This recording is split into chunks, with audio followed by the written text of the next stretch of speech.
Hello, everyone. Today, I want to talk to you about Speak to Me. Say no evil. I can't even remember. Speak no evil.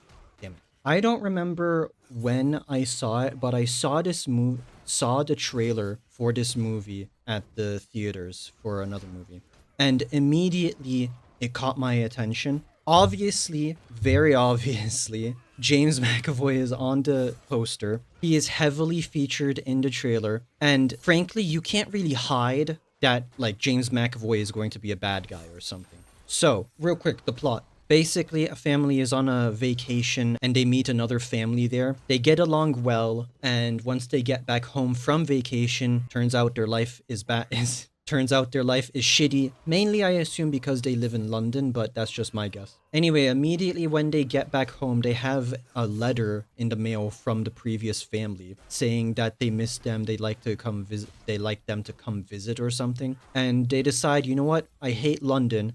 I'll go visit them. And so they do. And they start living with them for a few days or something. They realize the family is a bit weird. The husband, James McAvoy, is acting a bit rough sometimes with the child, for example, and just very obviously slowly just pushing and pushing and making more ground, violating, making people uncomfortable. And you're always uneasy. Like I said, immediately you know, obviously James McAvoy is a bad person. It's not too much of a spoiler, I believe. So since James McAvoy is obviously evil, I mean, just look at him. Eventually, this gets revealed to the family, and then immediately the movie changes style. It becomes like a survival horror almost, where this family is trapped inside these people's house and they try to escape with James McAvoy hunting them. I want to talk about the acting. I want to say this very obviously. It is okay, maybe that's just too much, but like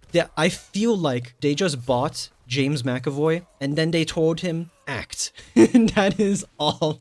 And he is so good in this movie. And you really fear him. You really don't know what he's going to do, don't know how he's acting. Whenever he makes a sudden move, you don't know if he's being serious or making a joke or like how far he will go with that move. This is a horror movie. There were a few scares that got me. And again, I've said this before, it's mainly the more subtle things with me. So for example, like you can't really tell at first, but turns out like there's someone in the fucking background watching you.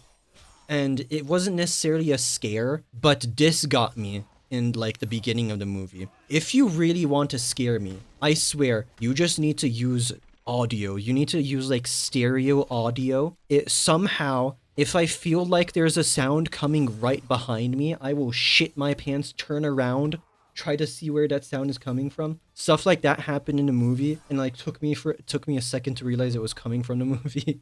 The other actors are fine too.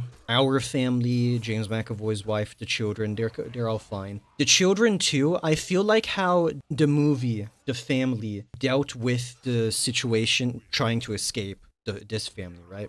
I feel like how they were trying to deal with that was very realistic and like very ingenious too.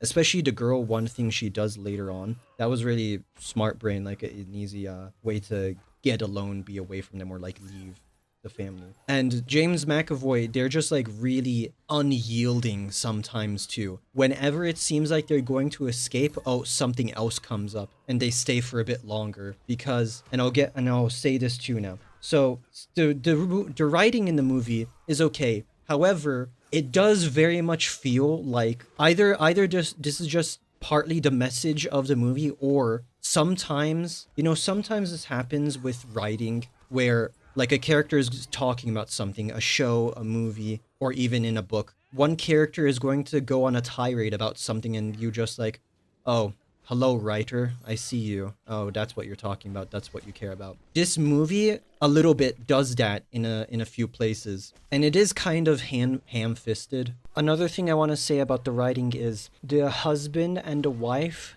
the background information they give about them, I think it's sporadic.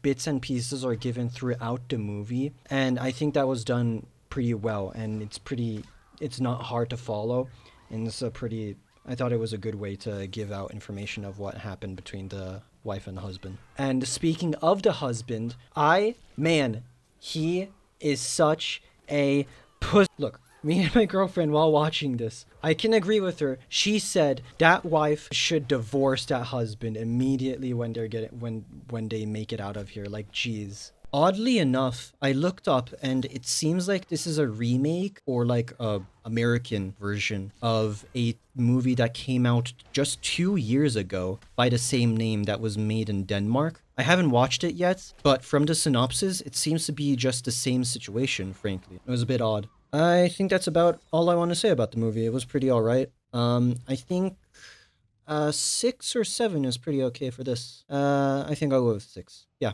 6. 6 is alright. So that's the tier list. Here's the letterbox. Check out Twitter if you want, and I'll see you guys next time. Thanks for watching. Goodbye, everyone.